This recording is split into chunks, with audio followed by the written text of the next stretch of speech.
పవన్ కళ్యాణ్ గారికి ఆంధ్ర రాష్ట్రంలో ఉన్నటువంటి జనసేన వాళ్ళ గురించి ఏమీ పట్టింపు ఉండదు. ఆయనకి ఏమీ కనపడవు వినపడవు. కనపట్లే సార్, నాకు వినపడదు సార్ అంటాడు. చూసావా అట్ట అనమాట. ఏముంది తెలంగాణలో ఎవడో అంట ఒంట్లో బాగోలేదు, మా అన్నయ్య కావాలన్నా అంటే పరిగెడుతున్నాడు.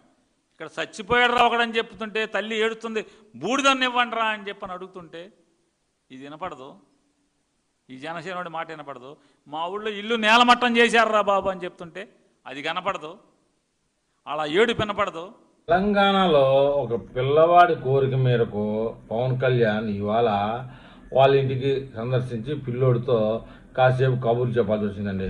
దానికోసం అబ్బా ఇలాగైతే వైసీపీని దేవుడు కూడా కాపాడలేడనే పేరుని నాని ఇంత తొరిపని వేసుకొని మాట్లాడుతున్నాడు. చూశారు కదా వీడియో. ఓ పరామర్శ అయినా, ఒక సాయం అయినా, ఓ ఓదార్పు అయినా, ఒక కేసు అయినా, ఒక పథకమైనా తాము కాకుండా మరెవరు చేయరాదన్న రీతిలో వైసీపీ నేతలు ఓ రేంజ్లో ఫైర్ అయిపోతూ ఉంటారండి. ఒక్కో పార్టీకి ఒక్క ఐడియాలజీ ఉంటుందన్న కామన్ సూత్రాన్ని కూడా వారు మరుస్తూ ఉంటారు. తమ పార్టీ అధినేత వైఎస్ జగన్మోహన్ రెడ్డి మాత్రమే అన్నీ చేయగలరని, ఆయనలా మరొకరు ఏ పని చేయలేరని వారు చెబుతున్న తీరు నిజంగా జనాన్ని కలవరపాటు గురి చేస్తూ ఉంటుంది. వెరసి తాము కొనసాగుతున్న వైసీపీని వారు మరింతగా దిగజార్చుకుంటూ ఉన్నారు. విశ్లేషణలు అన్నీ అలాగే ఉంటాయి. జనసేన అధినేత ఏపీ డిప్యూటీ సీఎం మన పవన్ కళ్యాణ్ ఇప్పుడు ఫుల్ స్వింగ్లో ఉన్న సంగతి అందరికీ తెలిసిందే. ఏ ఒక్క రాజకీయ పార్టీకి సాధ్యం కాని రీతిలో 100% ఫలితాలను సాధించిన జనసేన ఏపీలో అధికార కూటమిలో కీలక భాగస్వామిగా కొనసాగుతున్న సంగతి కూడా మనందరికీ తెలిసిందే. ఈ క్రమంలో పవన్ వేస్తున్న ప్రతి అడుగు అందరినీ దృష్టి ఆకర్షిస్తోంది.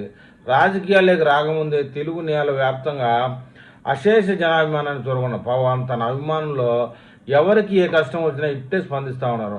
అందులో భాగంగానే ఆయన బుధవారం తెలంగాణకు చెందిన తన అభిమాని నిరంజన్ను కలిసేందుకు హన్మకొండ నుంచి అక్కడి దాకా వెళ్ళారు. హన్మకొండ వరకు.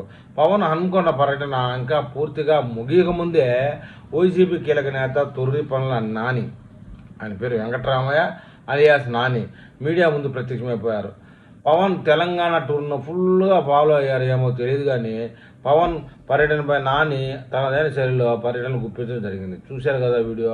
తెలంగాణలో ఎవడో అనారోగ్యంతో ఉన్నాడని గౌరవం లేకుండా ఈ ఎదవ అనగానే నాని ఈ తరహా వ్యాఖ్యలు చేయడం అనేది వైసీపీ పార్టీలో దిగదుడిపైన చెప్పాలి.